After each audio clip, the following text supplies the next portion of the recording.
हाय, मैं हूं डॉक्टर श्वेता आड़ात्या कि ब्रेन साइंस को पेरेंटिंग के माध्यम में बहुत कुछ ऐसी स्ट्रैटेजीज मिल सकती है। सो इसको हमने कहा है न्यूरो पेरेंटिंग। अब न्यूरो पेरेंटिंग क्या है? अगर मैं एक माँ बाप हूं और मुझे बच्चे को समझना है तो मुझे थोड़ा सा ब्रेन के विषय में जानना जरूरी होगा। पेरेंटिंग के कॉन्सेप्ट में एक पुराना कॉन्सेप्ट है जो मुझे बहुत ही फैसिनेट करता है। काफी साल पहले जो हमारे ऋषि मुनि ने ऑलरेडी समझा था और बताया था, वो है लाड़येत, ताड़येत और मित्रयेत। ये संस्कृत में है। The first 5 years of life, जो पहले 5 साल है बच्चे का, उसमें लाड़येत, आपको प्यार से बच्चे को संभालना है, प्यार से बड़ा करना है। बाद में 5 to 13 में डिसिप्लिन, ताड़येत, डिसिप्लिन नॉट ताड़येत, मारना नहीं है बट डिसिप्लिन करना है। और मित्रयेत, जब 13 के बाद बच्चा टीन हो जाता है तो आपको उसे फ्रेंडशिप ही करनी पड़ती है। अब इस लाड़येत, ताड़येत और मित्रयेत के पीछे जो है वो गहन न्यूरोसाइंस छुपा है। ब्रेन जब फॉर्म करता है, डेवलप करता है, तो जब लास्ट ट्राइमेस्टर प्रेगनेंसी का होता है, मेरी बात ध्यान से सुनना, लास्ट ट्राइमेस्टर प्रेगनेंसी में क्वार्टर मिलियन ऑलमोस्ट वो सेल होते हैं जो हर सेकंड ब्रेन के फॉर्म होते हैं, हर सेकंड।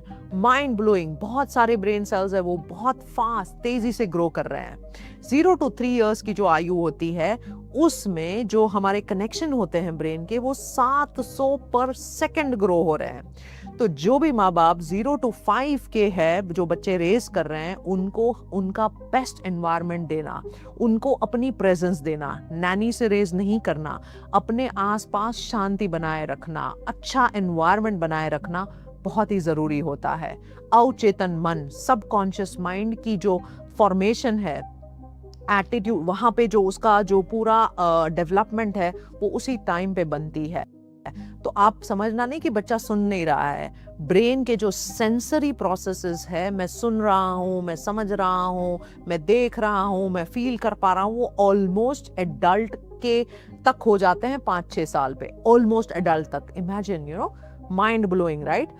उसके बाद जो उनका आउटपुट है, मैं जो बोलना चाहती हूँ, मैं जो करना चाहती हूँ, उसको थोड़ा टाइम लगता है। सो इसीलिए जो 0 to 5 का टाइम है, उस टाइम के माँ बाप को अपनी पूरी शक्ति, अपनी पूरी जितनी भी लाइफ की अवेलेबिलिटी है, टाइम के हिसाब से, क्वालिटी टाइम के हिसाब से वो बच्चे को देनी चाहिए।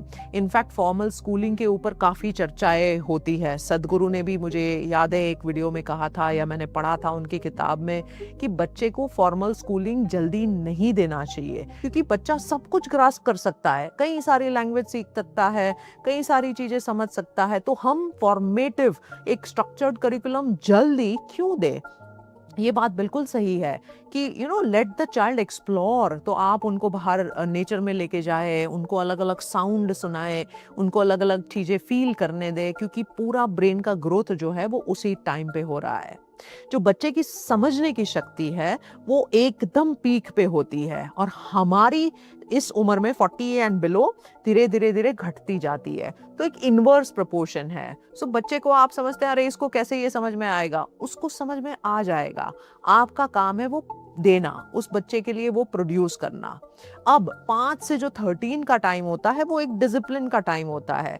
एक घड़ा, कुम्हार कैसे घड़े को रखता है, बाहर से एकदम सख्त रखता है और अंदर से एकदम सॉफ्ट टच देता है। शेप करना है ना, आकार देना है। उस कुम्हार की तरह गुड कॉप बैड कॉप, एक अच्छा और बुरा, अच्छा बुरा बैलेंस रखते हुए, क्योंकि डिसिप्लिन करना है बच्चे को, अच्छी आदतें बनानी है, उनको अच्छी मेमोरीज डालनी है।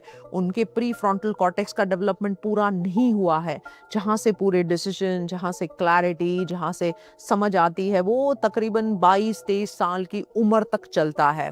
सो उसको सपोर्ट करना, उनकी बातों को सुनना, उनके साथ वक्त बिताना, उनके साथ स्पोर्ट्स खेलना। हर माँ बाप को नाइट में जब एक पीस टाइम होता है, तब उनसे बात करना बहुत ज़रूरी होता है। इस टाइम पे उनके क्लास में क्या हो रहा है, उनके एनवायरनमेंट में क्या हो रहा है, वो खुद पढ़ाई में क्या समझ पा रहे हैं, क्या नहीं समझ पा रहे हैं, वो ओपन अप होना बहुत ज़रूरी होता है।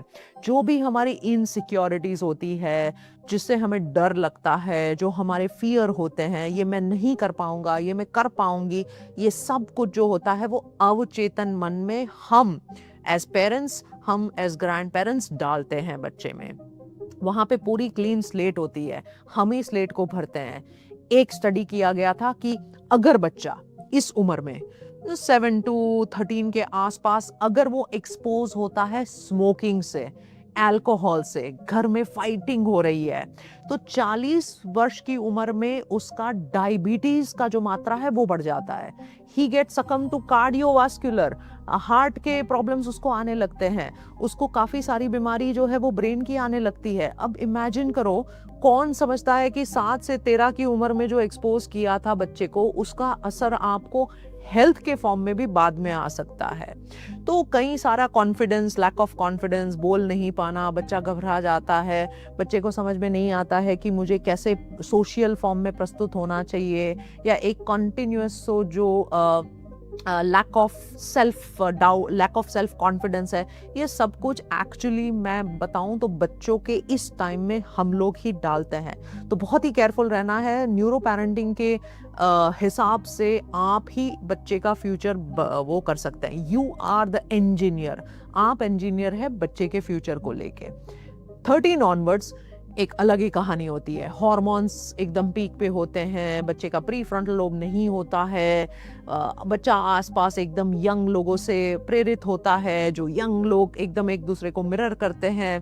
तो ड्रग एडिक्शन की डर, स्क्रीन एडिक्शन का प्रॉब्लम, वीडियो गेमिंग का एडिक्शन, खराब कंपनी, पढ़ना नहीं, ये सब कुछ काफ़ी हद तक कॉमन हो सकता है। सो आपको उस टाइम पे बच्चे का फ्रेंड बनना है। अगर आप डिसिप्लिन बाद में लेके आएंगे तो वो काफ़ी लेट हो जाएगा।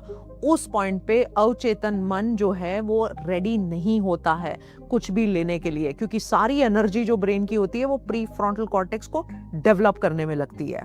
तो अब आपका बच्चा सुनने वाला नहीं है, तो वहाँ पे आप क्या स्ट्रैटेजीज अपना सकते हैं?